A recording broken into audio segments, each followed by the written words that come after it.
you a filthy cager who knows nothing about motorcycles? Do you need Papa Yam, motorcycling's greatest brand ambassador, to explain why that guy in a motorcycle is doing a wheelie? Because it's fun, you Philistine! I'm sorry, I didn't mean to come off so strong there. It's just you're doing yourself a disservice by not getting on two wheels, and that makes me sad. And it's better on one wheel anyways. Anyways, let's start over. Hi, my name is Yammie Noob. I like motorcycles, like a lot. I might have a problem, but that's a topic for a different video. Today, we're gonna take a few minutes and extend the olive branch to our fellow motorists and try to bridge the divide between drivers and riders, because let's be honest, it's been something of a rocky relationship lately if YouTube is going to be any indicator. We're going to be taking a look at some of the things that motorcyclists do while they're riding that might confuse car drivers and explain what they mean so that when you're driving extra motorcyclists, you don't feel the need to roll down your window and scream at them. Some of these things are mistakes the rider made without even knowing it, and some of them are things you think are reckless but actually aren't. Hopefully this will clear the air a bit and make you realize soon enough that car guys and bikers can sit in a nice peaceful drum circle and sing Kumbaya. Just kidding, we're better than car guys. While we're on the topic of building community, did you know that we've got a massive Discord server with over 3,000 members? We've got riders, soon-to-be riders,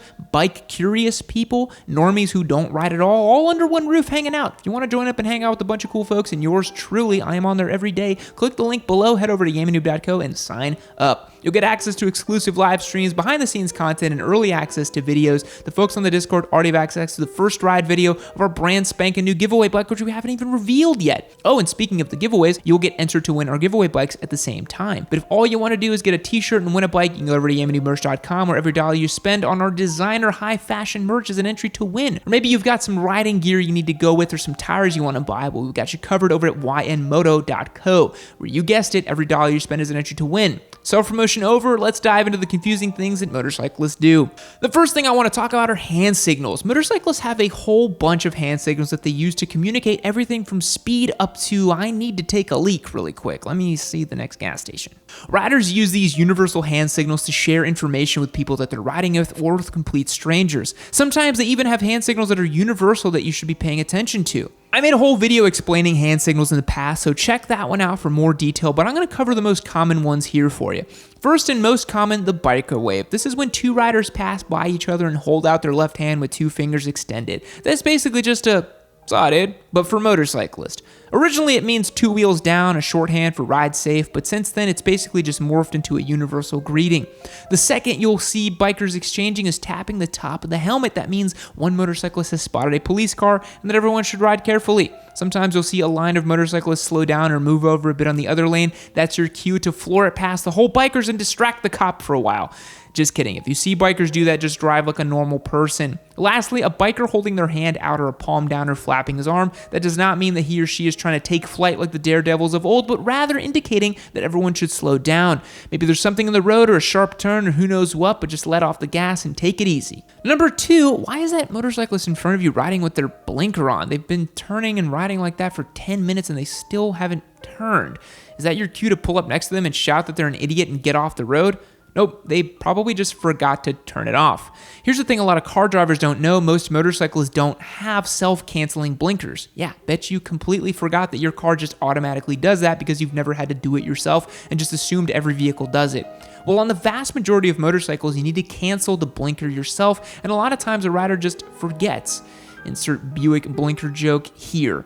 If you see a motorcyclist with their blinker for a long time, just pull up alongside of them and give the blinker hand signal by alternating a fist and then opening your hand like a high five. If you're curious, some motorcycles do have self-canceling blinkers, including Harley-Davidson, BMWs, and some Triumph motorcycles.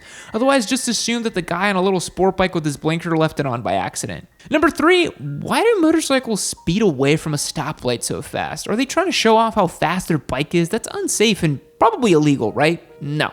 They're just leaving the light at a normal speed. To explain that, let's bring physics back for like the third week in a row. Man, it's almost like it's really important in your daily life. Stay in school, kiddos. A motorcycle is much smaller than a car and often has a higher power to weight ratio. Let's take one super common motorcycle you probably see all the time without even realizing it, the Triumph Bonneville T120. Your dad or grandpa probably had a bike like this at one point. It's still a super popular model among motorcyclists. It makes 79 horsepower, which doesn't sound like much, but you have to consider the fact that it only weighs 530 pounds, which is actually kind of heavy for a bike. That's a power to weight ratio of 0.149. Let's take a look at the Toyota Corolla, one of the most common commuter vehicles on the planet. It makes a lot more power, 139 horsepower to be specific, setting aside the fact that there's bikes that make way more power than that, but the problem is that it weighs 2,910 pounds. Doing some complicated quadratic equations, I came up with a power to weight ratio of 0.048. That's why motorcycles always appear to speed away from a stoplight, because you're just really slow leaving the stoplight. To have the same power to weight ratio, your Corolla would need 430 horsepower, and to keep up with the bike, you'd probably need even more. And remember, Bonneville is not even a sport bike. Number 4, why do motorcyclists always lean off their bike during a turn? Aren't they gonna fall off? Nope, it's perfectly normal. Without getting too technical, since our collective brains are probably still sore from that math work we just did, what they're trying to do is use their weight to decrease the amount of lean angle bike that needs to maintain the same speed. Less lean angle means that they're keeping more of the tire in contact with the ground, meaning they can go through a corner faster and safely. This really only makes a major difference at the track, where you're exploring the limits of what a motorcycle can do, and every single advantage is the difference between a quicker lap time and the bike sliding out from underneath you. On the street, the only time you'll see people leaning off like crazy from their bikes is when they're speeding down a twisty road like a street Rossi, or when they're a noob trying to look cool. In some rare cases, leaning off the bike on the street really helps, like in the rain when you want to keep the bike as upright as possible, but otherwise it just usually feels really cool to do. Leaning is one of those things that separates riding a motorcycle from driving a fast car, because it's a much more physical experience. Your body weight impacts the handling of the motorcycle a lot more than in a car, even in some of those crazy expensive bleeding edge weird little go-karts that no one can afford. It's truly a one-of-a-kind experience, so if you're interested to know what it feels like, just go take the MSF course. You'll learn a lot and have a fun time doing it. Number 5, why do motorcyclists slow down without turning their brake lights on? This one has a super simple explanation. It's engine braking. Because bikes are so much lighter than cars, engine braking has a much more profound effect on a motorcycle. Let's explain what the rider is doing, and crucially what they're not doing, so you know why this is happening. Normally, when a motorcyclist comes to a stop, they pull on the clutch and apply the front and rear brakes to slow down. That's the way it's taught in the MSF class, because when you grab out of the front of the rear brake, it flips a switch that turns on the rear brake light. However, when you've been riding for a while, you realize that engine braking can usually be strong enough to stop a bike and slow it down almost to a stop without even touching the brake levers. They can just downshift and let the engine do all the work, and it feels really cool because you get to rev your bike up and listen to the exhaust. It'll make someone's boring commute to the office feel a little bit more thrilling,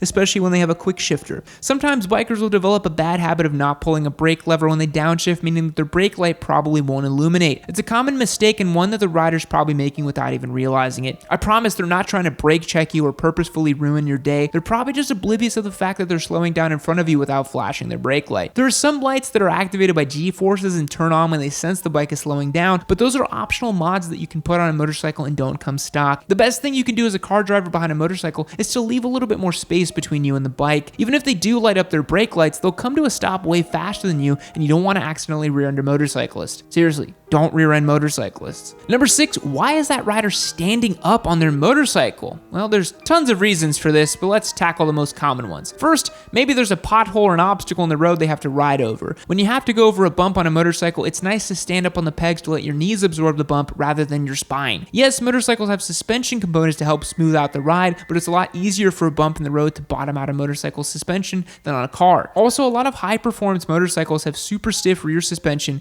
meant for cornering, and then when you go over even some cracks in the road, it can be like hitting a curb in a car. Second, the rider is just stretching out. I'll be honest, most motorcycles aren't nearly as comfortable as cars. There's no air conditioning, limited wind protection, and the seats are packed with hard foam as opposed to the soft goose-down pillows or whatever is in a modern car seat nowadays. Standing on the bike is a good way to let blood flow to some muscles that haven't been tensed up in a while, or to just let some air out. If you've never heard of gooch juice, let me just say that a motorcycle seat cover doesn't exactly let the taint breathe. And lastly, maybe they just needed a fart. I'm not kidding. Number 7, why is that person riding a dirt bike on the street? This one is a super common question asked by people who think that motorcycles are either crotch rockets or Harleys. Don't be ashamed, there's tons of folks who only see sport bikes and cruisers, but the reality is there's a cornucopia of motorcycles out there for all kinds of different riders and riding. That person who's riding a dirt bike is probably riding a dual sport, which is a street legal version of a dirt bike meant for riding on-road and off-roads in equal measure. Or maybe they're on a supermoto, which is a dirt bike with sport bike wheels, which makes them handle really well or just do really good wheelies. Or maybe that dirt bike is actually an ADV bike, which is meant for someone to ride long distances, both on and off road.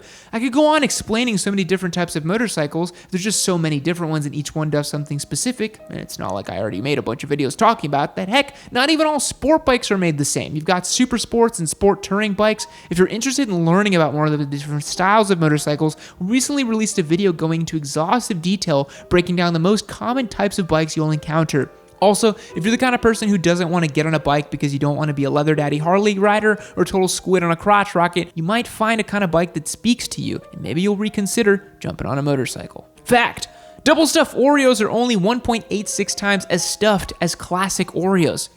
That damn capitalism and marketing at it again. Goodbye. Wow, look how pretty this is. You know what else is pretty? My beautiful face and this next Yammie Noob video. Click it right over here and check it out for yourself. There's fun memes in it, maybe Hayabusas, maybe some cool stuff. There's only one way to find out. Click that video. Do it now.